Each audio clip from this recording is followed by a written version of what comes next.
Essa mensagem que o Senhor colocou no meu coração, eu quero que vocês prestem bem atenção naquilo que eu vou dizer, vou começar falando aqui. Ela não tem endereço a instituição alguma. Ela é endereçada a nós, ao nosso coração, às nossas atitudes. O intuito dessa mensagem não é expor igrejas, não é expor pessoas, mas é para que nós possamos olhar para dentro de nós, para dentro da nossa casa, para que nós possamos varrer a sujeira e para que nós possamos, de forma excelente, servir ao Senhor. Amém? Que fique muito claro aqui isso, tá? Não estou endereçando a ninguém, não estou fazendo juízo de valor de ninguém, não estou condenando ninguém. O intuito dessa mensagem aqui é trazer clareza sobre as nossas decisões, sobre como a igreja de Cristo deve se portar e deve se posicionar. Glória a Deus por isso. Você está comigo? Gente, me ajuda a pregar. Vocês estão comigo? Amém? Agora vamos. Agora ligamos? Bora? E a minha oração ultimamente tem sido: Senhor, que a sua verdade prevaleça. Que a sua verdade prevaleça, Senhor. Que o Senhor guarde o coração daqueles que estão envolvidos. Que o Senhor toque nos corações, que o Senhor fale aos corações, que haja arrependimento, quem precisa se arrepender, que haja reconciliação, quem precisa se reconciliar, mas que as ovelhas, Deus, não se percam no meio disso tudo. Essa tem sido a minha oração. Por quê? Porque muitas pessoas acabam se frustrando com as experiências ruins, né? E nós estamos vivendo, não de hoje, mas, cara, ao longo dos últimos anos, uma onda de escândalos dentro da igreja, dentro do corpo de Cristo, que tem feito uma nova categoria de pessoas surgirem, que são os desigrejados, que são os ex-evangélicos e tudo mais. Nós vamos entrar nisso, mas eu quero começar para vocês falando que o nosso papel não tem por papel julgar pessoas, mas apontar a direção, mostrar como devemos nos posicionar, como devemos tratar aqueles que pecam, porque a Bíblia ela é muito clara. Olha o que ela diz lá em Lucas 17, capítulo 1 e 2. Se você puder, abre a sua Bíblia, se não, pode acompanhar comigo aqui no telão. Nós vamos passar por vários versículos hoje, para trazer embasamento sobre aquilo que eu estou falando. Ele diz assim: disse Jesus a seus discípulos: é inevitável que venham escândalos, mas ai do homem pela qual eles vêm. Melhor fora que se lhe pendurasse ao pescoço uma pedra de moinho e fosse atirado no mar, do que fazer tropeçar um desses pequeninos. Para você que talvez já tenha viajado ou já tenha tido a curiosidade de pesquisar o que é uma pedra de moinho, você sabe daquilo que eu estou falando. É uma pedra gigantesca que servia para prensa de azeite, para prensar as azeitonas, para que dessa prensa saía o azeite. O azeite ele era usado de inúmeras formas dentro do templo e para as pessoas, além para que se mantesse acesas as luzes. Era feito também para sacrifício, era feito para remédio, o azeite era feito para cozinha, ele tinha várias finalidades. Então, essa prensa era uma pedra muito gigante, muito grande, muito pesada, que ela rodava em torno daquele lugar para prensar os azeites, para prensar as azeitonas, para que saísse o azeite. E nesse ponto, Jesus está aqui advertindo os seus discípulos sobre os escândalos. E aqui fica claro que desde a igreja primitiva, que é o nosso modelo ideal de igreja, amém? Quem aqui concorda comigo que a igreja primitiva é o modelo ideal de igreja? Amém? Então, desde a igreja primitiva, os escândalos eles poderiam acontecer, mas que os culpados não passariam impune por conta disso.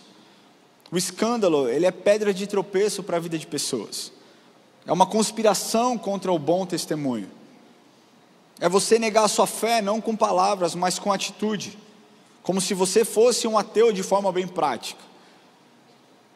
A vida do cristão, ela precisa ser a sua mensagem mais eloquente, porque afinal de contas nós não somos aquilo que nós falamos, nós somos aquilo que nós fazemos. Não adianta você falar uma coisa e fazer outra coisa. As pessoas te observam muito mais do que elas te ouvem. Por isso nós não somos o que nós falamos, nós somos o que fazemos. Agora, falar e não fazer já é motivo de escândalo. Agora, falar contra o pecado em público e praticá-lo no privado, no particular, é realmente uma abominação diante de Deus e causa tropeço para a vida de pessoas. nós precisamos tomar cuidado. Quando os escândalos acontecem, quem é envergonhado? A igreja é envergonhada? Sim ou não? Gente, eu estou preocupado com vocês. O desfibrilador está carregado aí, irmão, da enfermagem. Presta atenção comigo aqui. Quando o escândalo acontece, quem são as pessoas envergonhadas? O líder da igreja? Sim ou não? A igreja como um todo, como instituição? Jesus é envergonhado? Aí pega. Porque muitas vezes a exposição de um pecado de um líder acontece e você fala, pô, o líder fez isso, ele precisa ser responsabilizado por isso. Mas e quando nós tratamos de alguém perfeito, que não merece ser exposto desse jeito, sendo exposto perante o mundo a fraqueza do seu corpo, você se sente ok com isso? Como você se sente quando alguém envergonha o nome de Jesus? Isso te gera revolta, isso te gera incômodo, isso te gera tristeza. O que isso tem gerado no seu coração? Quando nós entendemos que Jesus é envergonhado, que o Evangelho é envergonhado, nós entendemos que não existe vitória. Nós entendemos que não existe alegria, nós entendemos que não existe prazer. O sentimento que impera em nós, que somos fiéis à palavra, que somos tementes a Deus, que amamos a Jesus, é um sentimento de tristeza, por ver aqueles que talvez não tenham uma fé madura, se distanciando do caminho de Deus, generalizando pastores, generalizando igreja, como se todos fossem ruins iguais. E quando isso acontece, o pior é que dá voz para as pessoas que já estão prestando um desserviço para o Evangelho, sendo mau testemunho, praticando calúnia, praticando difamação, expondo o Evangelho ao ridículo. E essas pessoas, quando um escândalo acontece, elas são as primeiras a aparecer na mídia social dizendo, tá vendo, eu avisei, falei que era assim, falei que aquele lugar era desse jeito. Deixa eu te falar uma coisa. O caráter humano não representa o caráter de Deus, porque o homem é falho, mas Deus é perfeito. O homem é fraco, mas Deus é perfeito. O homem mente, mas Deus não mente. Ele diz, não é homem para que minta, e nem filho do homem para que se arrependa. Esse é o Deus a quem nós servimos. Mas os escândalos precisam ser tratados de forma certa, do jeito correto, e não simplesmente como uma sede de vingança que eu vejo hoje. Porque o que eu vejo hoje são pessoas, juízes celestiais. Eu nunca vi tanto juiz celestial que foi levantado nos últimos tempos para apontar o dedo, para criticar, para condenar e para declarar, o inferno foi feito para você. É isso que essas pessoas têm feito. Nós precisamos lembrar que o nosso Deus, Ele é um Deus de amor, mas a palavra diz que Ele é o justo juiz. Agora, nos dias de hoje é comum nós ouvirmos esse termo desigrejados. Quem aqui já ouviu esse termo desigrejados? Quem nunca ouviu falar sobre esse termo desigrejado? Amém. Eu vou explicar para vocês. Basicamente, esse termo ele consiste em uma categoria onde os evangélicos, eles não rompem com a sua fé, eles não rompem com a sua crença, mas eles se desvinculam de forma institucional das igrejas. Então eles viveram uma experiência ruim com os seus líderes, eles viveram uma experiência ruim em um ambiente de serviço e voluntariado, e eles falam, olha, a minha fé está intacta, eu continuo acreditando que Jesus Cristo é o Salvador, o Senhor, eu continuo acreditando no sacrifício, na palavra, eu continuo acreditando que Jesus Cristo é a salvação para o mundo, mas eu não preciso de uma igreja. E aí nós ouvimos as narrativas sendo geradas, do tipo, a igreja sou eu consigo congregar na minha casa. Essas pessoas, elas não dão oportunidade para que congregações sérias, ministérios sérios, ajudem a tratar as feridas da alma. Elas não dão oportunidade para que igrejas que preguem Cristo, ensinem como um corpo de Cristo deve se portar, como nós devemos agir. Essas pessoas não levam em consideração também aquilo que a palavra diz, ó quão bom e quão suave que nós, os irmãos, vivam em união, e tantas outras mensagens bíblicas que mostram o poder e a importância do corpo de Cristo, como nós como um corpo servimos a um Deus com um único propósito, e o quão isso é efetivo nas mãos do Senhor.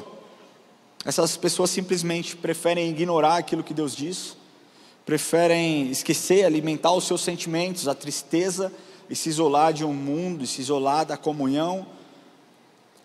Eu estou mostrando isso de forma prática. Existe um dado, um estudo feito pelo IBGE no ano de 2010, que mostrou que na época, 21% daqueles que se diziam evangélicos eram desigrejados. 21% no ano de 2010 daqueles que se diziam evangélicos eram desigrejados. Alguns estudiosos mostram e acreditam que o número nos dias de hoje já passa dos 16 milhões de pessoas nessa mesma condição. Agora, se isso fosse uma congregação, ela só estaria abaixo da Assembleia de Deus. Isso não é piada, eu estou falando sério. 16 milhões de pessoas que não entenderam como funciona o corpo de Cristo. E a consequência disso é catastrófica, o esfriamento espiritual, e que gera um outro fenômeno chamado de evangélicos. Um fenômeno que tem crescido no Brasil, mas já é muito famoso nos Estados Unidos. Um estudo realizado pela Gallup Group, divulgado recentemente, sugeriu e mostrou, na verdade, que um grupo de americanos que não pertencem, não frequentam nenhuma igreja, sinagoga ou então alguma mesquita, já passa dos 50%. Ou seja, 50% dos americanos não frequentam igrejas, não frequentam sinagogas, não frequentam mesquitas. E pela primeira vez, desde 1937, esse número chegou nesse patamar. O que essas pessoas dizem? Mais da metade dos entrevistados, que eles não desistiram somente de uma membresia, eles não se tornaram somente desigrejados, mas eles desistiram da sua fé, desistiram da sua religião, se consideram como sem preferência religiosa. Essa é a consequência dos desigrejados. É lógico que existem profecias dizendo que no fim dos tempos o amor de muitos se esfriaria e tudo mais, mas nós vemos isso aumentando com uma intensidade muito grande.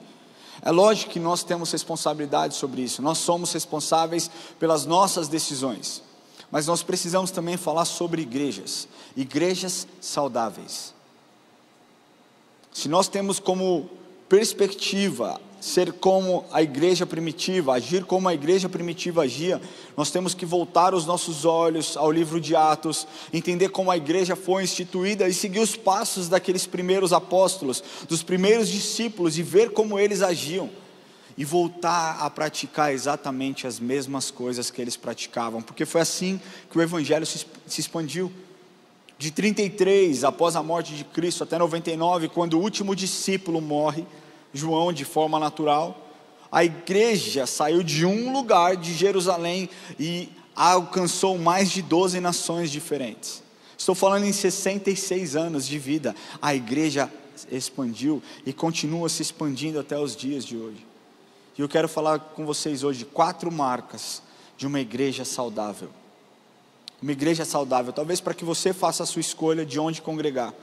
Isso serve para nós aqui, para que nós voltemos os nossos olhos aqui dentro e possamos enxergar se nós estamos seguindo aquilo que a igreja primitiva faz também. Muitas pessoas têm me buscado ultimamente, perguntado assim: por que eu devo frequentar a sua igreja? A primeira coisa que eu falo é porque a igreja não é minha. Se a igreja fosse minha, você nem precisaria ver, porque já começaria errado. A igreja de Cristo. E nós não somos uma igreja perfeita. Nós não somos uma igreja, cara, que faz tudo, sabe, trata, enfim, cara, nós somos uma igreja falha. Mas o que nós entendemos é que nós precisamos nos aperfeiçoar no Senhor todos os dias das nossas vidas. Buscando ao Senhor, buscando compromisso sério, buscando relacionamento, a presença dEle. E é sobre isso que nós vamos falar hoje. É lógico que eu poderia citar outras características, mas eu peguei essas 4 que para mim são marcas importantes de uma igreja saudável. Primeira marca que eu quero falar com vocês sobre uma igreja saudável é uma igreja que aponte para Cristo. Talvez você pense, mas isso é óbvio. Nem tão óbvio, deveria ser. Deveria ser, toda a igreja evangélica no Brasil deveria ser uma igreja cristocêntrica. Um tempo onde as pessoas têm buscado loucamente por reconhecimento, infelizmente muitos líderes incorrem nesse erro. Claro que existem pessoas más, com intenções ruins, mas eu quero te falar que eu acredito que a maioria das igrejas, a grande maioria das igrejas, são igrejas compostas de pastores sérios. Pastores que deixaram uma vida secular, deixaram talvez um sucesso profissional para se dedicar exclusivamente para que o Evangelho seja pregado e seja dito de forma perfeita e íntegra.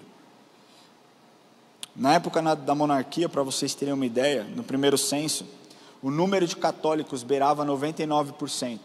E tinha somente ali alguns evangélicos oriundos da Europa. E isso veio diminuindo ao longo das décadas. Esse número foi mudando ao longo das décadas.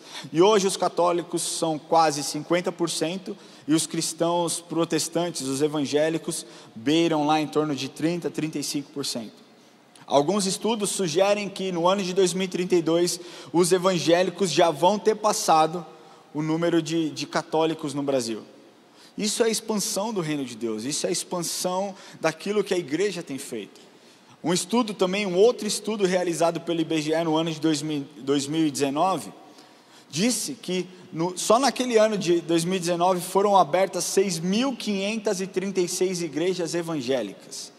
Isso dá uma média de quase 17 igrejas por dia, evangélicas sendo abertas.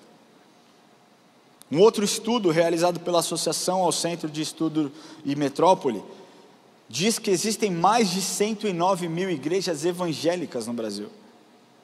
É lógico que se todas as igrejas evangélicas tivessem Cristo como centro, buscassem aquilo que a palavra de Deus diz, buscassem apontar aquilo que a palavra de Deus diz, direcionar o seu povo, eu acredito que nós já teríamos ultrapassado esse número. Nós já estaríamos muito maior do que os católicos. Mas o que acontece hoje é que um evangelho frágil encontra corações de pessoas frágeis. Hoje as pessoas não querem um evangelho de confronto, porque quando Cristo é apontado, naturalmente gera confronto. Nós somos chamados para ser Cristo aqui na terra. Quem concorda comigo? E ser Cristo aqui na terra é ter uma atitude irrepreensível. Quando nós falamos que somos pequenos Cristo aqui na terra, nós precisamos entender o nosso papel diante das pessoas, e não mais importa aquilo que eu penso, não mais importa aquilo que eu desejo, aquilo que Deus quer que eu faça, é o que vai prevalecer. Jesus fez isso. Pai, se possível, afasta de mim esse cálice.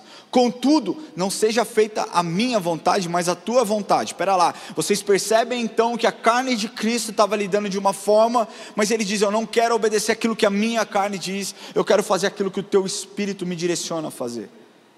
Porque aqueles que querem brilhar Jesus, querem ser pessoas cristocêntricas, precisam andar em obediência, e isso não é fácil. Não é fácil você ser obediente. Não é fácil você abrir mão dos seus desejos carnais. Não é fácil você abrir mão dos seus sonhos tantas vezes. Não é fácil você abrir mão de narrativas que têm sido geradas. E é por isso que existem tantas igrejas hoje que não são cristocêntricas. Por quê? Porque não dá ibope, não dá audiência, não enche templos. Quando você confronta pessoas, as pessoas espanam. Agora pensa na igreja primitiva, meu irmão, era só porrada, não tinha essa, ai vem cá, deita aqui, você pode, você consegue. Naquele tempo cristão não era popular, naquele tempo cristão era perseguido, cristão era açoitado, cristão era espancado, cristão era morto, e ainda assim existia um desejo louco de seguir a Cristo, a ponto de Paulo falar: para mim o viver é Cristo e o morrer é lucro. Nós precisamos olhar a igreja primitiva e desejar viver experiências que aqueles homens viveram, que aqueles discípulos viveram, que aqueles apóstolos viveram, e não só os apóstolos, não só os líderes, mas as pessoas viveram. Porque quando nós vemos Cristo agindo em nossas vidas, nós entendemos que naturalmente nós iremos brilhar aquilo que está dentro de nós. Mas como eu disse, evangelho frágil encontra coração de pessoas frágeis, e isso tem destruído a igreja evangélica, gerando desigrejados, gerando ex-evangélicos. Sabe por quê? Porque as pessoas olham e enxergam o pastor mais importante do que Deus. As pessoas olham e o nome do pastor é mais famoso do que o nome de Jesus. Para você ver se uma igreja é séria, você começa a ver se ela prega a Bíblia, se ela fala a palavra de Deus, como que ela lida com isso.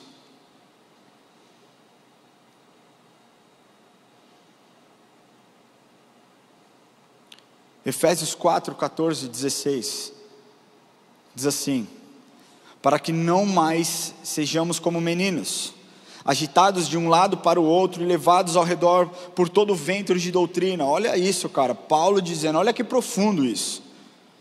Pela artimanha dos homens. Não, vou voltar aqui, cara, pera lá. É muito atual isso aqui. Não é à toa que Billy Graham disse que a Bíblia é mais atual do que o jornal de amanhã. Olha só o que está escrito aqui: para que não sejamos mais como meninos, agitados de um lado para o outro e levados ao redor por todo o vento de doutrina, pela artimanha dos homens, pela astúcia com que induzem ao erro, mas seguindo a verdade em amor, cresçamos em tudo naquele que é o cabeça. Quem é a cabeça? Fala mais alto. Quem é a cabeça? De quem todo o corpo, bem ajustado e consolidado pelo auxílio de toda a junta, segundo a justa cooperação de cada parte, efetua o seu próprio aumento para edificação de si mesmo em amor. Quando uma igreja saudável aponta para Cristo, nós reconhecemos quem nós somos e a nossa relevância para o corpo de Cristo. Nós entendemos quem é o cabeça, quem traz o direcionamento, entendemos que nós, como cooperadores do Evangelho, temos um papel importante, mas a glória é dele. Não somos aquele em que um foco deve estar, nós estamos aqui servindo. Nós não somos showman, nós não somos bons em entretenimento, entreter fiéis, mas nós temos uma verdade poderosa para entregar todos os domingos, que Jesus Cristo é o caminho, a verdade e a vida. Isso uma igreja saudável deve apontar. Uma igreja saudável não inventa teologias para agradar fiéis, para segurar fiéis, não faz dos seus cultos grandes eventos. Eu não estou falando de estrutura não, estrutura faz parte, a sua igreja pode investir em estrutura, mostra a excelência, mas se nós não tivéssemos isso aqui, nós adoraremos com a mesma intensidade. Não é isso que nos move.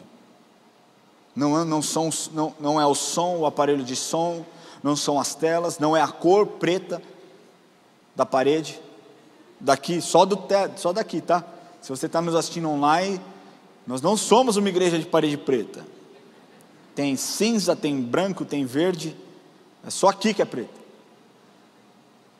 E as pessoas realmente acreditam que igrejas de parede preta não possuem a presença do Espírito Santo. O Espírito Santo não depende de estruturas físicas humanas, cores de paredes ou então estrutura de som. Ele habita na onde Ele deseja habitar. E quando nós damos liberdade para o Espírito agir, é esse lugar onde Ele está e Ele se move.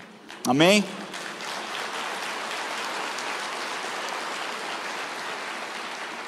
Mas uma igreja saudável é uma igreja que prega o Evangelho da salvação. E essa é a mensagem mais importante do Evangelho. Ela é um resumo principal da Bíblia. O Evangelho da salvação, ele primeiro mostra que Deus criou cada uma das pessoas e nos ama com um amor incondicional. Aí depois, ele vai falar, todos nós pecamos, todos pecaram, segundo Romanos 3:23 diz lá, todos pecaram e carecem da glória de Deus. Estou detalhando aqui o plano da salvação para que você entenda o que uma igreja saudável deve pregar.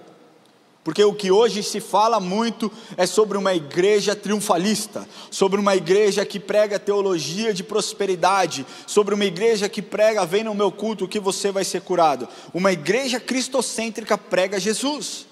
E Jesus opera, Jesus pode prosperar, Jesus pode operar milagres, Jesus pode fazer com que você tenha êxito na sua vida, e Ele diz, todas as coisas vão cooperar para o seu bem se você me amar, é o que a palavra de Deus diz. Mas o cerne da mensagem de uma igreja cristocêntrica é, Jesus é suficiente na sua vida, Jesus é tudo o que você precisa, e Ele vai te dar absolutamente todas as coisas que você necessita. Mas seguindo essa linha de evangelho do plano da salvação. Então ele diz que todos pecaram e carecem da glória de Deus, e como consequência do pecado, o que nós temos é o plano de Satanás sendo escancarado para que nós morramos, para que nós não tenhamos êxito, porque ele diz que o salário do pecado é a morte.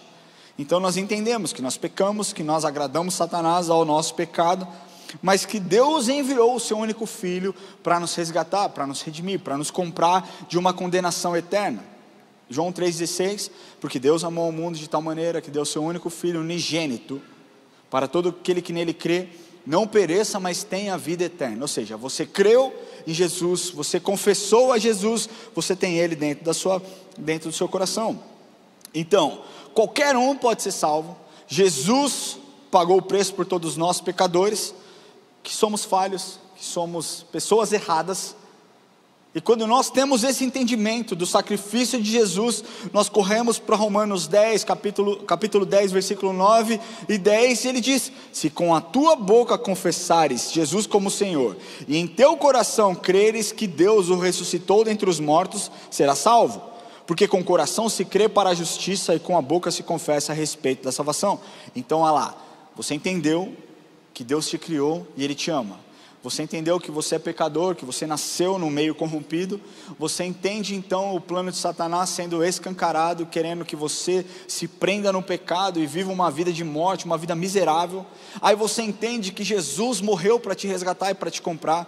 A partir desse entendimento você fala: Senhor Jesus, não quero mais viver a vida do meu jeito, mas quero que o Senhor habite em mim, e eu confesso com a minha boca, e eu aceito com o meu coração, e aí você tem uma nova vida. A partir desse momento o Espírito Santo entra na sua vida, quando você entrega o seu caminho ao Senhor. O seu passado não tem mais valor, o seu passado ficou para trás, e você é uma nova criatura. Ele te lavou, Ele te comprou, Ele te redimiu, e o seu passado não define quem você é. Aí nós entendemos que esse é o primeiro passo de uma longa etapa de comunhão e relacionamento com Deus.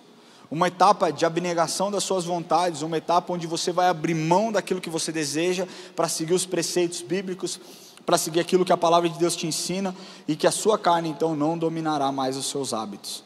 Isso é o que uma igreja saudável faz. Eu destrinchei aqui para vocês o plano da salvação. Amém? Vocês estão comigo? Agora, se uma igreja saudável não diz a respeito do plano de salvação, e só te diz: olha, se você vier para a minha igreja, hoje vai ter o culto da pipoca. Hoje eu vi outro dia um vídeo que um irmão me mandou. Os caras gastaram, cara, sei lá quanto comprando sal grosso.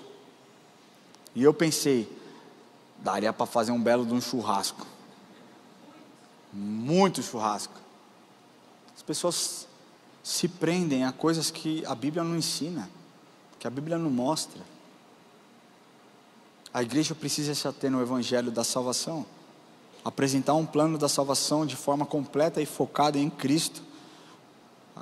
Uma igreja saudável, ela não cria dogmas, ela não cria ideais, ela simplesmente aponta para Jesus e mostra quem de fato Ele é. Em uma igreja saudável, o nome de Jesus sempre será exaltado, sempre será o nome mais conhecido, sempre será o nome lembrado em todas as pregações, quer seja aos domingos, quer seja sábado, quinta, quarta, segunda, sexta. Jesus Cristo sempre será honrado em uma igreja saudável. E a essência que Cristo carrega, aliás, a essência que a igreja precisa carregar, se ela for cristocêntrica, é a presença de Deus. Então o primeiro ponto que você precisa entender de uma igreja saudável é uma igreja que aponte para Jesus, que aponte para Cristo, que seja cristocêntrica. O segundo ponto de uma igreja saudável é uma igreja que valoriza a palavra. E aqui eu preciso explicar o que eu quero dizer quando eu digo que uma igreja que valoriza a palavra. Um tempo atrás eu estava viajando e eu decidi colocar uma pregação. Eu sempre busco ouvir bastante pregação, sempre busco estudar bastante pregadores do Brasil, pregadores de fora também. E eu falei, caiu uma pregação de um pregador, não vou citar quem é, mas de uma igreja bem grande. E eu falei, deixa eu ouvir, deixa eu entender o que esse cara tem para dizer aqui, deixa eu aprender, né? Eu não sou arrogante, eu não sou dono da verdade, eu não sou detentor de todo o conhecimento. E com muita humildade eu falei, deixa eu ouvir essa mensagem. O título era interessante, né? O clickbait estava lá, eu falei, é aqui que eu vou. Aí cliquei lá, comecei a ouvir. Eu ouvi 42 minutos de uma mensagem de um total de 46 minutos. Em momento algum, esse pregador disse: abra sua Bíblia em tal capítulo. Ou ele leu, ou ele citou. Em momento algum, houve qualquer tipo de referência à palavra de Deus. Nós precisamos valorizar aquilo que a palavra de Deus diz, aquilo que a palavra de Deus nos ensina. Existem hoje linhas que querem descredibilizar o que a Bíblia ensina, dizendo que não é bem assim, que ela precisa ser reescrita, que ela precisa ser reinterpretada, que ela precisa ser ressignificada. Meu irmão, deixa eu te falar uma coisa, não é a Bíblia que precisa ser alterada, somos nós. A Bíblia precisa alterar o nosso comportamento, as nossas atitudes, as nossas decisões. Nós temos que entender que a palavra de Deus, ela tem um potencial gigantesco de transformar os nossos corações, mudar a nossa personalidade, transformar o nosso caráter. Nós precisamos levar isso a sério. E nós vemos essa banalização da palavra de Deus cada vez mais aumentando. No início do ano lá de 1900, cerca de 65% dos cristãos tinham suas crenças baseadas na palavra de Deus. Eu estou falando que 65% das pessoas acreditavam veementemente que a Bíblia era inerrante, que a Bíblia tinha potencial para transformar a vida de um cidadão.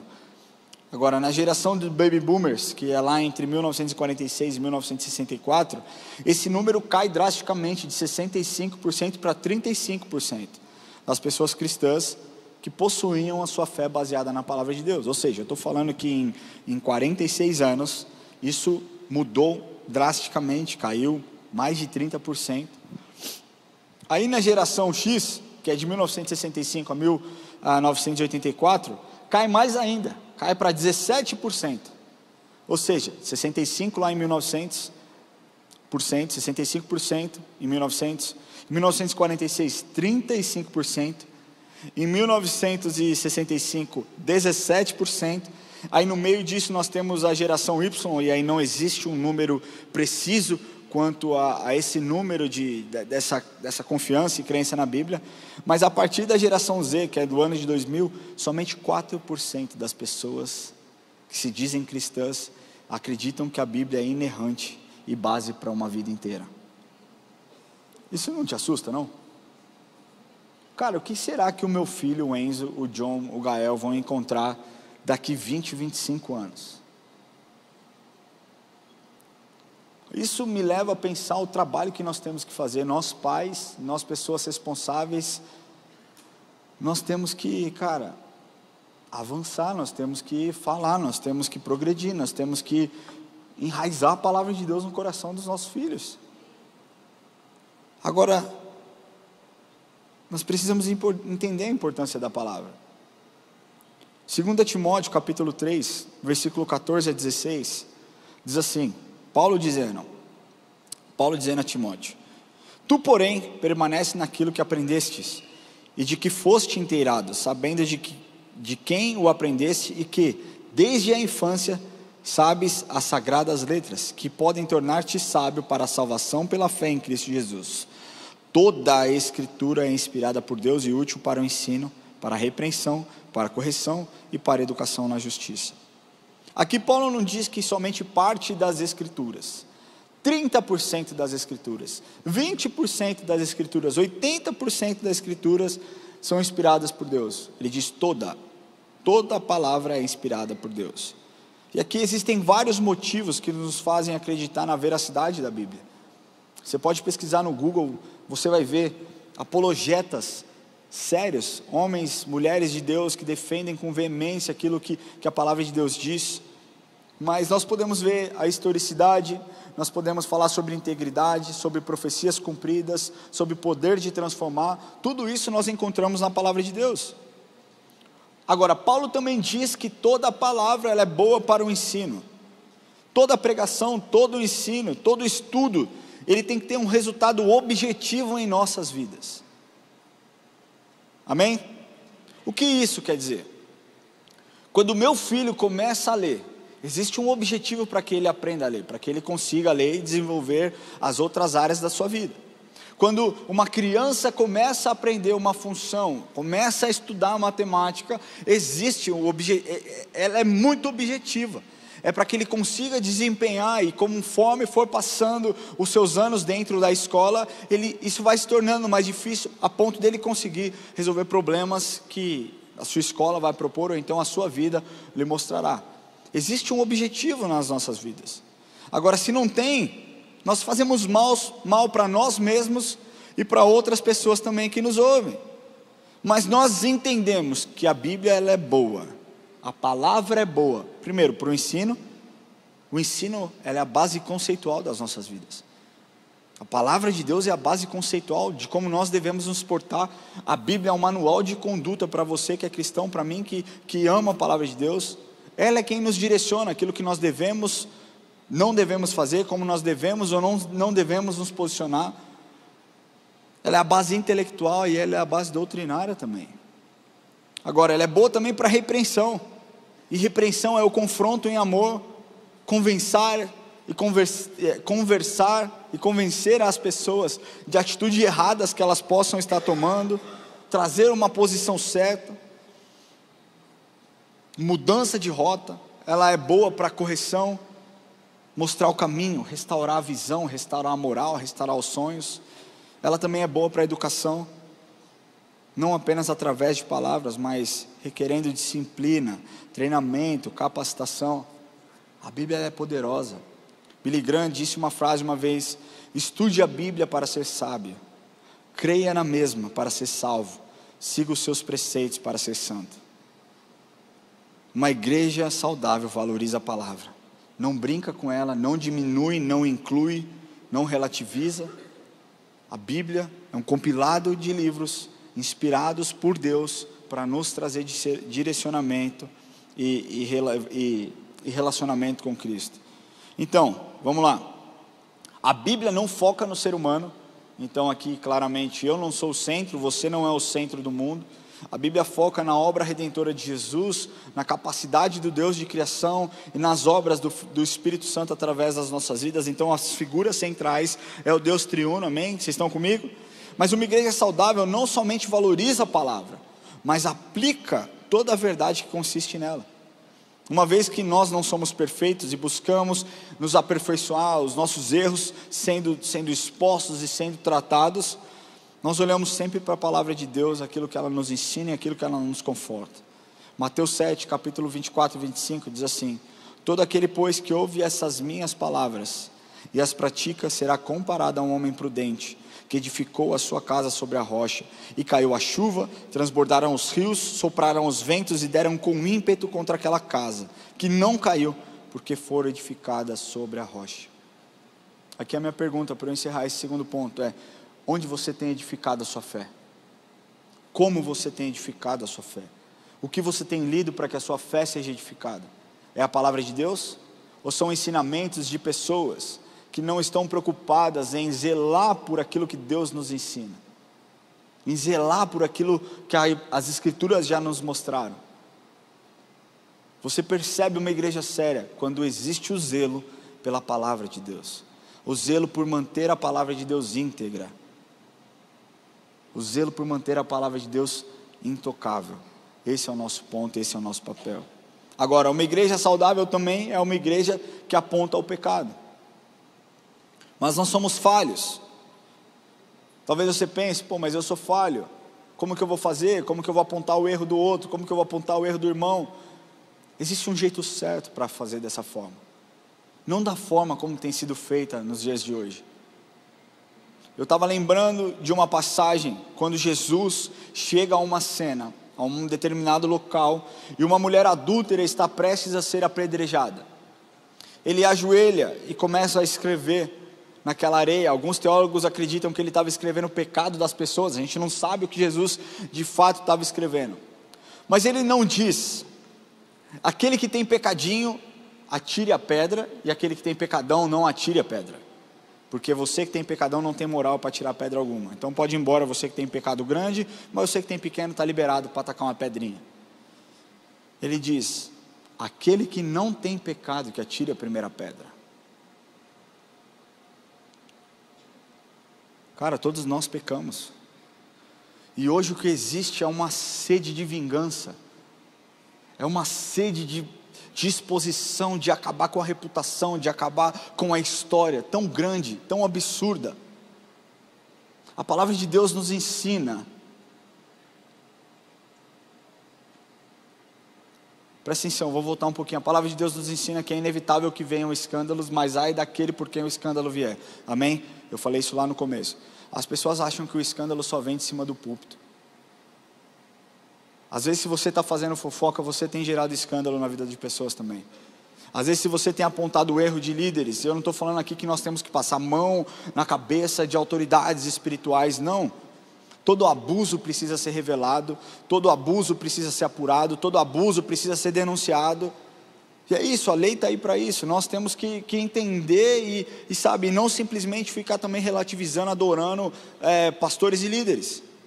Mas o que acontece não é o intuito de gerar transformação e reconciliação. É o intuito simplesmente, meramente de atacar pedra e já condenar a pessoa ao inferno. A palavra de Deus diz que nós não devemos olhar o cisco no olho do nosso irmão sem tirar a trave que existe no nosso. E ele continua dizendo: hipócritas, vocês que querem fazer isso, vocês são hipócritas. Nós precisamos tomar cuidado, que existe um jeito certo de apontar o pecado do irmão. Amém? Vocês estão comigo? Cara, não é gostoso confrontar pecado de irmão. Não é prazeroso você apontar e falar: cara, a sua conduta aqui está errada, você tem que mudar. Não é satisfatório. É pesado. Requer, sabe, muita vida espiritual. É complicado. Mas alguém precisa fazer. Eu lembro da história de Davi. Após se envolver lá com a esposa de Urias, Batseba, vocês conhecem essa história, e enviar o seu amigo para a morte, o que acontece é que tudo parecia estar bem, tudo parecia estar caminhando bem.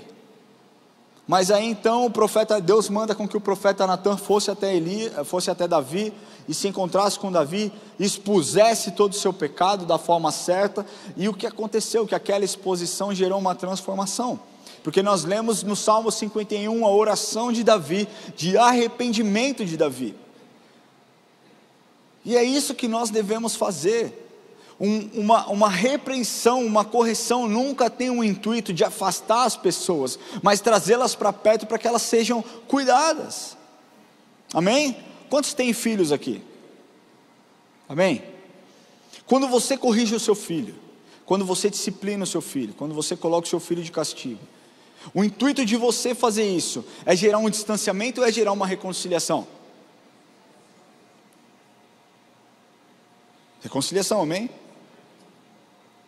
Sempre quando eu tenho qualquer tipo de questão com os meus filhos, eu sento, eu olho no olho, eu converso, e eu não saio daquele ambiente, daquele banheiro, sem antes dar um abraço nele, e falar: você entendeu o porquê disso tudo? Ele falou: eu entendi. Eu falo: eu quero ouvir, o que aconteceu? Por que aconteceu isso? Ah, papai, porque eu menti. Ah, papai, porque eu bati. Ah, papai, porque eu não obedeci. Tá bom, vem cá, eu te amo. Eu também te amo. Eu nunca tive um momento com os meus filhos de correção onde eles saíram bravos comigo, onde eles viraram as costas e se rebelaram comigo. A correção, ela sempre tem um intuito de trazer para perto, sempre tem um intuito de conscientizar do erro e trazer para perto, e gerar cuidado, e gerar abraço.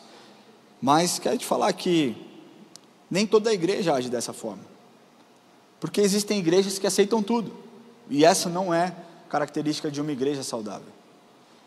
A igreja que não quer se indispor com os membros, porque se eu apontar o pecado do meu irmão, ele vai embora, e aí eu não tenho o dízimo dele, eu não tenho lá a relevância dele postando no Instagram quem nós somos, onde nós estamos, porque o pecado dá trabalho, apontar pecado dá trabalho, exige força, exige um tempo da liderança absurdo, e esse é um grande erro.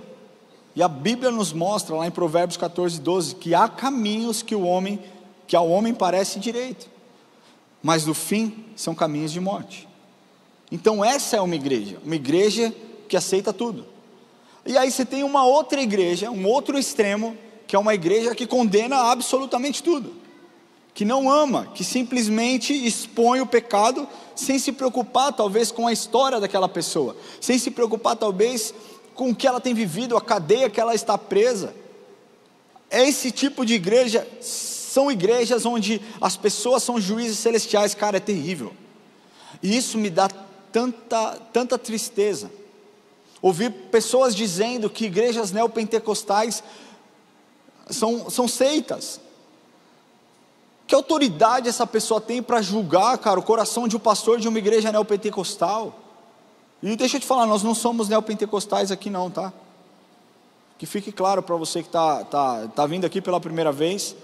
Para os batistas nós somos pentecostais, e para os pentecostais nós somos batistas. Então a gente não sabe exatamente o que a gente é. A gente é uma igreja de Deus, amém? Uma igreja saudável não é uma igreja que fica falando mal da outra. Uma igreja saudável é uma igreja que gasta o seu tempo investindo em pessoas, pregando o evangelho de verdade e de transformação. E é isso que nós fazemos aqui em casa. Uma igreja saudável não é uma igreja possessiva. As minhas ovelhas, eu tenho o controle. Uma igreja saudável pensa, Jesus Cristo é o cabeça. As ovelhas são de Cristo. Nós estamos aqui simplesmente como um instrumento poderoso na mão do Senhor para fazer a obra dele. E nós vamos fazer, nós não vamos parar. Mas o que acontece é isso. Nós temos esses dois extremos. De uma igreja permissiva e de uma igreja condenadora, onde a sentença já foi dada, não existe volta, não existe reconciliação, o inferno é o caminho. Ambos os casos estão errados, existe jeito bíblico para que nós possamos exortar. O exortar significa você incentivar, encorajar.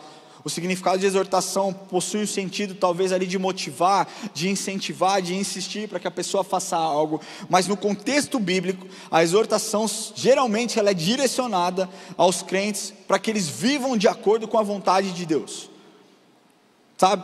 Condizentes com a sua nova posição em Cristo. 1 Tessalonicenses 5,11 diz assim: pelo que exortai-vos uns aos outros e edificai-vos uns aos outros, como também o fazeis. Aqui vemos como é importante a exortação dentro do corpo. Primeiro é necessário deixar claro que a base para toda exortação precisa ser a palavra de Deus. Então nós seguimos um caminho, você está comigo? Nós primeiros dissemos ali que uma igreja saudável é uma igreja cristocêntrica. Depois nós dissemos que uma igreja saudável é uma igreja que valoriza a palavra de Deus. Agora nós estamos falando que uma igreja saudável é uma igreja que aponta o pecado e exorta segundo a palavra de Deus. Nós precisamos deixar claro que quando nós repreendemos alguém, o intuito é corrigir. É como se nós estivéssemos ali fazendo um pedido amoroso, uma demonstração de cuidado para aquelas pessoas, para que elas corrijam o rumo da sua vida, para que elas se ajeitem e se ajustem perante Deus. E quando isso acontece, naturalmente esse embate, essa luta, ela se torna um caminho de reconciliação e ajuste. Quando eu digo que igrejas saudáveis fazem do jeito certo, elas seguem uma cartilha. O apóstolo Paulo deixou isso muito claro na carta de 2 Timóteo. Ele diz assim: prega a palavra, insta, quer seja oportuno, quer não, corrige, repreenda, exorte com toda a longanimidade e doutrina. Não é de qualquer jeito, com toda longanimidade e doutrina.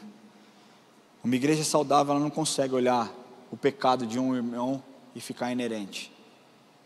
Então deixa eu te falar, se algum líder chegar em você e te exortar, é porque esse líder se importa com você. É porque essa pessoa realmente está preocupada com a sua vida. Uma igreja saudável não prega somente que Jesus é amor, ela prega que Jesus é o justo juiz. Ela não prega somente que ele é bonzinho, mas ela prega que Jesus odeia a rebeldia. Que rebeldia é como pecado de feitiçaria. Ela não prega somente que a graça é suficiente e pronta, mas ela continua dizendo: calma lá, irmão, existe um caminho. Jesus estendeu a graça para você, mas ele diz que sem santidade ninguém verá Deus. Uma igreja saudável mostra como você deve se portar. A exortação, ela tem o objetivo de cuidar do coração e não expulsar um pecado da igreja, ou expulsar, na verdade expulsa o pecado da igreja, mas não expulsa o pecador da igreja. A repreensão, ela precisa gerar transformação. E a transformação só ocorrerá se o Espírito Santo estiver se movendo através da sua vida. Amém? E o último ponto de uma igreja saudável, eu poderia citar outros, como eu disse. Eu poderia citar que uma igreja saudável é uma igreja generosa. Que uma igreja saudável é uma igreja que que, cara, sei lá, poderia citar tantas outras coisas, mas eu me ative simplesmente a esses 4. O último que eu quero dizer é que uma igreja saudável é uma igreja que acolhe a todos por igual. E ali talvez você fale, pô, interessante, mas deixa eu te falar, existem igrejas que fazem acepção de pessoas, que fazem distinção de pessoas. Algumas preferem focar em um público mais jovem, e eu não estou falando em focar como estratégia, eu estou falando em focar como, não, você que é mais velho, você não tem lugar aqui, essa igreja é uma igreja voltada para jovem. Existem igrejas que focam no público segundo a cor da sua pele, e existem igrejas que focam no poder aquisitivo. Mas a verdade é que todos nós somos chamados para tratar a todos por igual, sem fazer distinção, uma vez que Jesus agiu dessa maneira. Perante Jesus não existe o maior, não existe o menor. Diante de Deus todos nós somos iguais. Nosso Deus, Ele é imparcial, Ele não julga pela cor da nossa pele, pela nossa condição social, pela nossa condição bancária. Ele olha para todos nós e vê, todos somos filhos, pecadores que carecem da graça de Deus. Gálatas 3:28 diz assim: desse modo, não existe diferença entre judeus e não judeus, entre escravos e pessoas livres, entre homens e mulheres, todos vocês são um só por estarem unidos com Cristo Jesus. Cara, uma igreja saudável é uma igreja bíblica, e a Bíblia é muito clara e condena a distinção entre irmãos. Eu preguei recentemente na série Jesus e os Menores, falando a respeito disso, lendo aquilo que Tiago capítulo 2, 3 e 4 diz: digamos que vocês tratam melhor os que estão bem vestidos e dizem, este é o melhor lugar, sente-se aqui. Mas dizem ao pobre, fique em pé, ou senta-te aí no chão, perto dos meus pés. Nesse caso, vocês não estão fazendo a diferença entre vocês mesmos, e estão se baseando em maus motivos para julgarem o valor dos outros? Olha o que a Bíblia diz, olha como é clara a oposição de uma igreja saudável. Nós não temos que agir dessa forma, nós temos que agir de outra forma, porque fazer acepção de pessoas é uma marca de uma igreja doente, uma marca de uma igreja que precisa encontrar Jesus, que não obedece àquilo que a palavra de Deus diz. Porque uma igreja saudável não se move simplesmente para agradar um público, para bajular pessoas.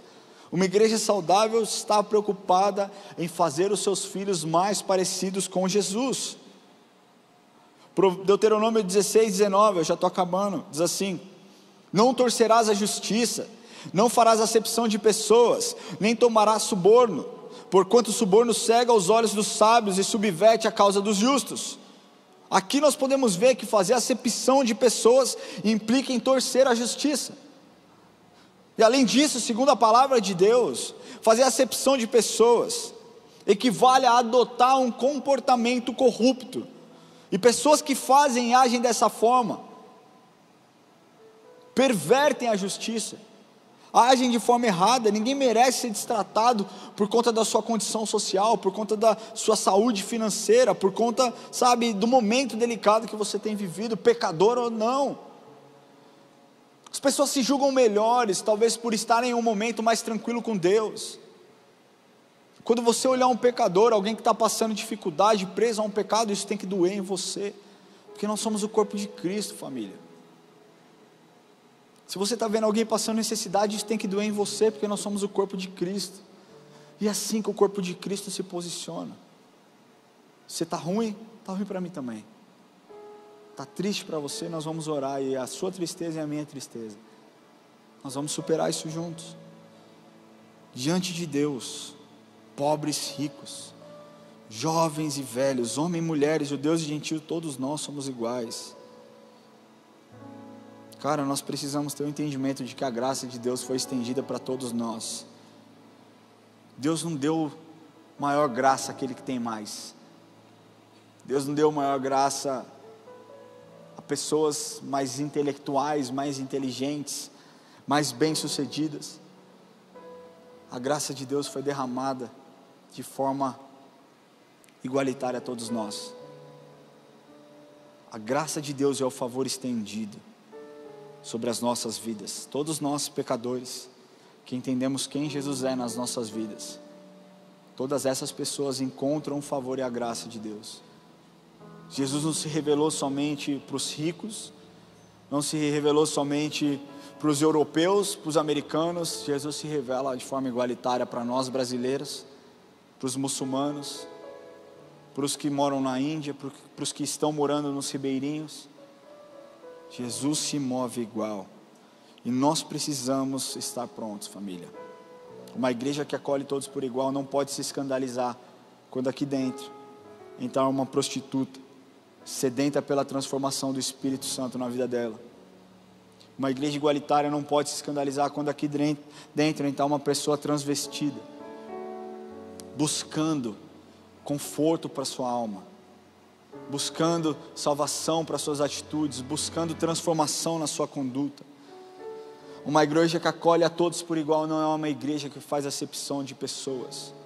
É uma igreja que ama segundo Deus nos amou, da forma como Deus nos amou. É claro que nós vamos apontar o pecado, nós vamos direcionar, nós vamos ajudar na caminhada, mas se nós não amarmos as pessoas dessa forma, além das palavras, não haverá impacto daquilo que o Espírito Santo deseja fazer através das nossas vidas. Uma igreja saudável acolhe as pessoas sãs, pessoas quebradas, pessoas doentes. Nosso papel como igreja é não rejeitar aqueles que a sociedade tem rejeitado, é abraçar aqueles que a sociedade tem tratado com nojo, com descaso. Não, aqui na minha igreja não pode entrar se está muito sujo. Eu falo, não entra. Aliás, senta no lugar de honra, qualquer lugar é seu, fica à vontade, essa é a sua casa. É assim que nós devemos tratar, preferir o outro em honra. Nós não temos que ficar brigando por espaço aqui dentro, não. Nós temos que dar oportunidade para as pessoas. Jesus Cristo é o cabeça da igreja. Ele nos ordena que nós tratemos a todos com amor. Ele diz, filhinhos, não amemos-nos apenas de palavras, mas com atitude. E é isso que eu oro, para que você encontre nessa igreja uma igreja cristocêntrica, que aponte para Cristo, uma igreja que fale muito a respeito da palavra de Deus, valorize a palavra de Deus, não relativize a palavra de Deus. Que você encontre nessa igreja uma igreja que confronta o pecado, porque quem ama cuida, e quando nós confrontamos o pecado, nós estamos cuidando da sua vida, cuidando da sua alma. E uma igreja que acolhe a todos por igual. Então eu quero te falar, seja bem-vindo, quem quer que você seja. Se você é um homossexual, seja muito bem-vindo, essa é a sua casa, esse é o seu lugar. Se você é uma prostituta, seja muito bem-vindo, esse é o seu lugar. Se você é um alcoólatra, um alcoolista, seja muito bem-vindo, essa é a sua casa, é o lugar onde Deus pode e quer cuidar da sua alma. E Deus pode transformar absolutamente todas as coisas, todos os seus caminhos errados, Deus pode transformar. E quem faz a obra é o Espírito Santo, que habita em mim e que deseja habitar em cada um de vocês.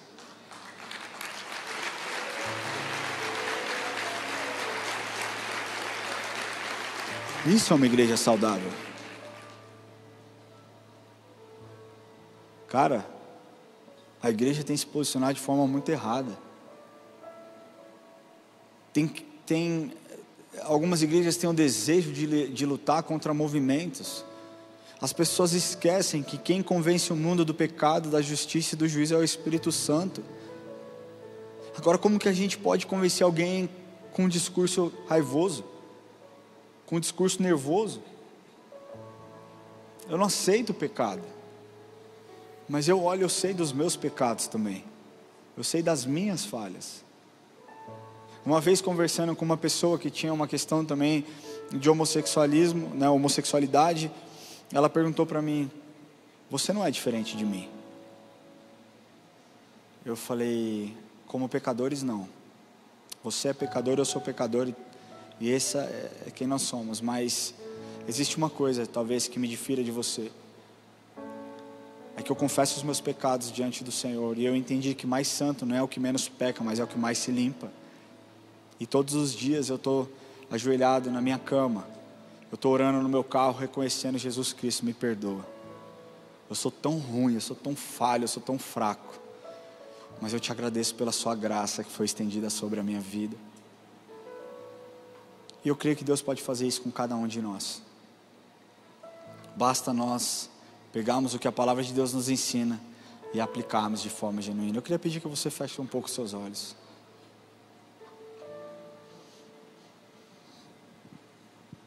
Como eu disse, essa mensagem ela não tem o intuito de expor congregação, de falar sobre congregação, mas fazer com que nós voltemos os nossos olhos para dentro de nós mesmos. Jesus é o justo juiz. E eu quero te falar que nada passa despercebido aos olhos de Jesus. Nada. Talvez você tenha sido injustiçado, talvez você tenha sido humilhado, talvez você tenha sido abusado. Eu quero te falar que nada passa despercebido aos olhos de Jesus. Mas eu quero te falar que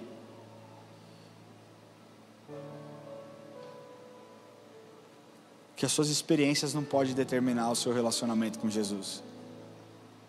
Experiências ruins que você pode ter vivido em outros lugares não podem determinar quem Jesus é e o que Ele significa na sua vida. Jesus, Ele é tudo, Ele é perfeito. E Ele deseja encontrar o seu coração, Ele deseja curar as feridas da sua alma, Ele deseja tocar na sua vida.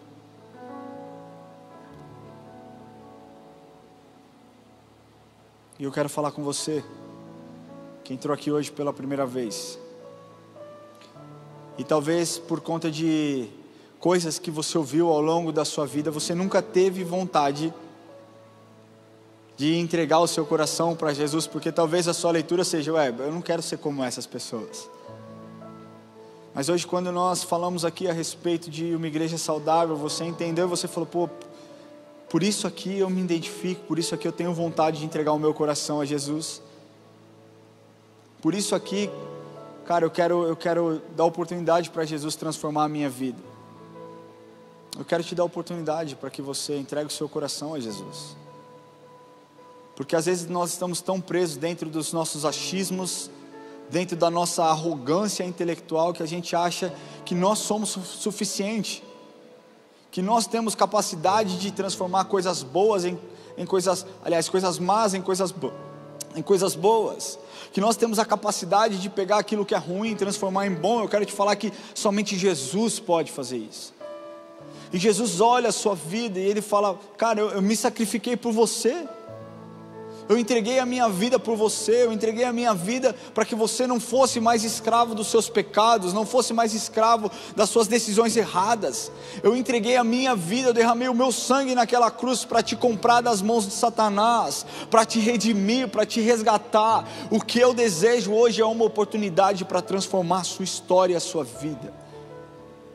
O que Jesus está te convidando nessa noite, não é para que você se torne um membro da IA Church, não é para que você se torne um religioso insuportável, mas é para que você estabeleça um marco, onde Jesus Cristo é o Senhor da sua vida. E a partir desse dia, você não estará mais sozinho. E a partir desse dia, você não mais dirá às pessoas que Jesus é ocupado pelos males do mundo, mas você entenderá que Jesus é a pessoa que pode reconciliar o homem e transformar coisas más em coisas extraordinárias.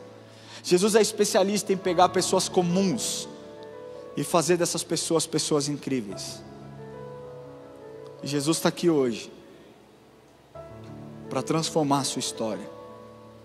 Apocalipse diz, eis que estou à porta e bato, e se você abrir o seu coração e me confessar, eu vou entrar na sua vida e eu vou fazer morada aí dentro de você. E nós vamos estar juntos, nós vamos cear juntos. Mas para que isso aconteça, você precisa decidir. Dá uma oportunidade para que Deus transforme a sua vida. Com a sua boca você confessa, com o seu coração você crê, e o seu nome então escrito no livro da vida te assegura uma vida eterna ao lado do Pai. Existe alguém que deseja entregar o coração para Jesus nessa noite? Eu quero pedir que você levante a sua mão onde você estiver, nós vamos orar. Se você deseja entregar o seu coração para Jesus nessa noite, se você entendeu que Jesus é suficiente na sua vida, hoje é o dia de você entregar o seu coração para Jesus.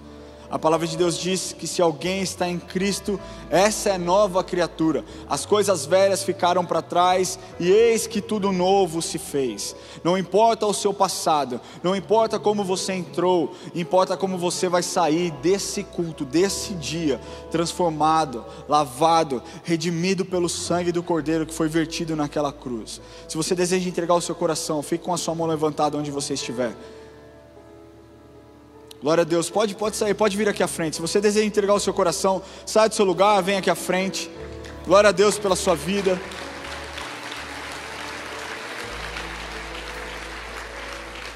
Pode vir. Existe mais alguém? Esse é o dia que o Senhor fez. Não fique preso no seu lugar. Deixe com que o Espírito flua através da sua vida. Deixe com que o Espírito quebre as cadeias, quebrante os corações que estão nesse lugar. A obra é dele, quem faz a obra é o Espírito Santo.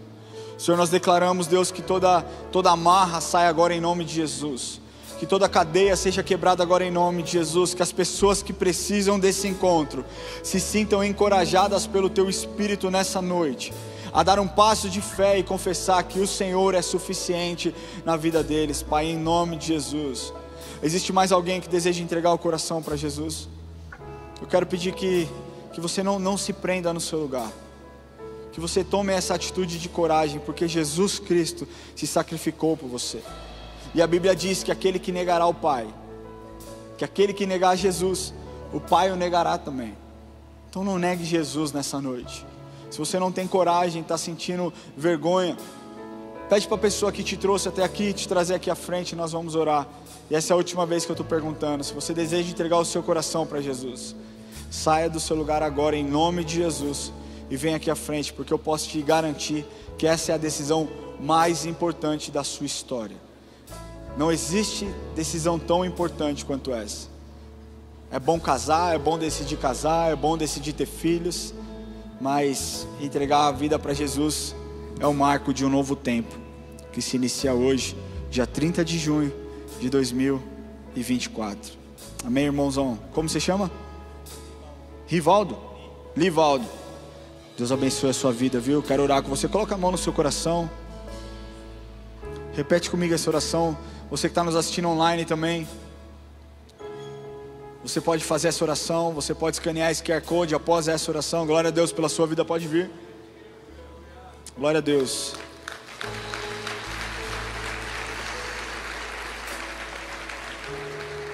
Coloca a mão no seu coração.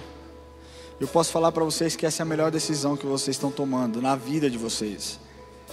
Não existe decisão tão importante quanto essa. Coloca a mão no coração de vocês e repete comigo essa oração. Senhor Jesus, hoje eu entrego o meu coração ao Senhor. Eu confesso os meus pecados e eu peço que o Senhor escreva o meu nome no livro da vida.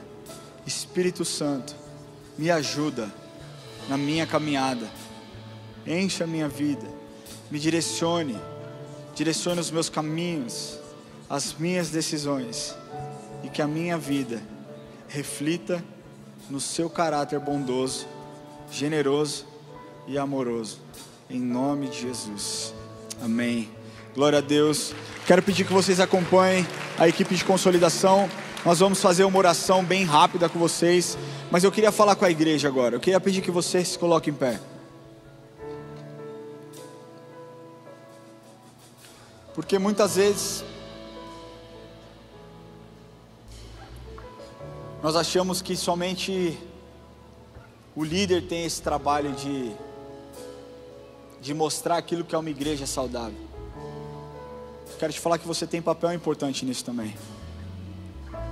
Porque assim como há um pecador perdido aguardando uma palavra de salvação do outro lado da rua, também há outro pecador perdido esperando uma palavra de boas novas, um evangelho de transformação do outro lado do oceano, talvez dentro do seu escritório. E Deus deseja se relacionar com cada um de vocês, para que vocês, cheios do Espírito, cheios da presença de Deus, possam mudar a história de muitas pessoas. Mas para que isso aconteça, nós precisamos voltar os nossos olhos para Jesus. E eu não sei para onde você tem voltado os seus olhos. Eu não sei como você entrou aqui nesse lugar. Eu não sei se as notícias têm te afetado, se aquilo que tem sido dito tem gerado tristeza, raiva, amargura. Eu não sei se você foi parte de uma igreja que talvez tenha te abusado emocionalmente, tenha feito coisas horríveis com você. Mas eu quero te falar que esse não reflete o caráter de Jesus. Isso não é quem Jesus é. Os homens são falhos, os homens erram, mas Jesus é perfeito. E você não pode imputar a culpa a Deus quando pessoas usam do evangelho para machucar outras pessoas. Deixa eu te falar, para essas pessoas Deus já estabeleceu algo. E o tratamento será divino e através da vida deles, e que haja salvação, que haja reconciliação. Mas pare de pensar no outro e pense um pouquinho em você. Olhe para dentro do seu coração agora. Como está o seu coração?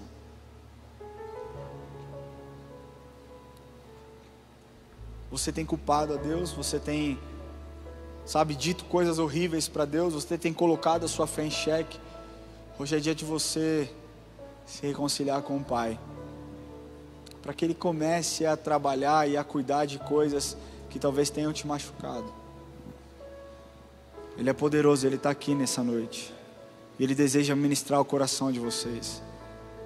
E a minha oração é para que vocês se abram os seus corações, para que a presença do Senhor invada a sua vida, e que vocês se sintam tão amados, tão cuidados pelo Senhor, e que vocês saiam daqui transformados, sabendo que Jesus tem um plano perfeito para cada um de vocês. Quando a escassez mostra a sua face, Jesus não foi pego de surpresa. Ele sabia de tudo, e Ele tem um plano perfeito para cada um de nós. Seu Deus, Pai, nós queremos Te louvar, Senhor, porque o Senhor é bom, Deus. E nós pedimos, Deus, que os nossos olhos estejam voltados para o Senhor, Pai. Deus, que o Senhor conscientize a sua casa, que o Senhor conscientize, Senhor, a igreja do Brasil, Deus, sobre os caminhos tomados que não têm Te agradado, sobre os caminhos, Senhor, feitos e decididos que não têm engrandecido ao Senhor, Pai. E nós estamos aqui, Pai, como um corpo, pedindo perdão pelas más decisões, pelas más escolhas, pelos pecados, Deus. Pedimos que o Senhor purifique a sua igreja, Pai. Deus, o Senhor não quer uma noiva falha, o Senhor não quer uma noiva, Senhor, suja. O Senhor busca uma noiva pronta, limpa, Senhor. Que o Senhor encontre essa noiva nesse lugar, Deus. Que a igreja do Brasil possa ser restaurada pelo Teu sangue, pela Tua mão, Senhor. Deus, que aqueles que estão perdidos, vivendo em pecado, que possam, Senhor, ser confrontados, Senhor, pelo Teu Espírito. Que as decisões, Senhor, voltem a ser tomadas, pautadas na Sua palavra, Senhor, não pautadas, Deus, nas emoções humanas. Pai, nós Te pedimos que o Senhor trate o coração da Sua igreja. Deus, nós oramos pela IA, que o Senhor mantenha o nosso coração no lugar certo, Pai. Deus, essa é uma igreja que tem feito grande diferença, mas a Sua palavra diz também que aqueles que estão de pé, cuidem-se para que não caiam, Senhor. Deus, que nós possamos reconhecer todos os dias a nossa dependência pelo Senhor e no Senhor, Deus.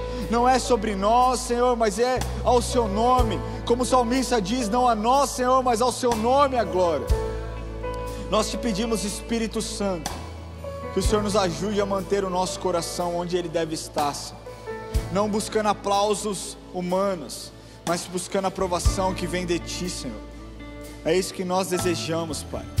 Que nós estejamos sensíveis à Tua voz, ao Teu direcionamento, ao Teu toque. E eu Te louvo, Deus, por essa igreja, por líderes, Pai, tão abençoados, por líderes tão tementes, por pessoas, Pai, por liderança na pessoa do Lamartine e da Lilian, que nos entregam uma visão, e visão segundo a Tua vontade, Senhor, não para um engrandecimento próprio, mas para a expansão de um evangelho que transforma. E é nesse lugar que nós queremos permanecer, Senhor, aos Teus pés, para que o Senhor seja a estrela deste culto, para que o Senhor seja, Senhor, a pessoa adorada neste culto, para que os holofotes estejam no Senhor e não nos homens, Deus. Guarde o nosso coração de toda vaidade, Pai, de todo egocentrismo, de toda, Senhor, maldade. Guarde o nosso coração das decisões ruins, que nós possamos ser direcionados pelo Teu Espírito todos os dias. E eu peço que o Senhor abençoe cada um dos meus irmãos que se dispuseram a vir nessa noite. Que o Senhor toque na vida deles e que eles encontrem aquilo que eles buscam. Que o Senhor traga as respostas que eles esperam, Pai. E que o Senhor seja engrandecido através da vida deles. Nós Te agradecemos por esse culto, por esse tempo maravilhoso. Pedimos uma semana abençoada, Pai, em nome de Jesus, e encerramos orando. Pai nosso que estais no céu, santificado seja o Teu nome. Venha a nós o Teu reino. Seja feita a Tua vontade, assim na terra como no céu. O pão nosso de cada dia nos dai hoje. Perdoa as nossas dívidas, assim como nós perdoamos aos nossos devedores. E não nos deixes cair em tentação, mas livra-nos do mal, pois Teu é o reino, o poder e a glória para sempre. Amém. Que Deus te abençoe, que você tenha uma semana de vitória em nome de Jesus.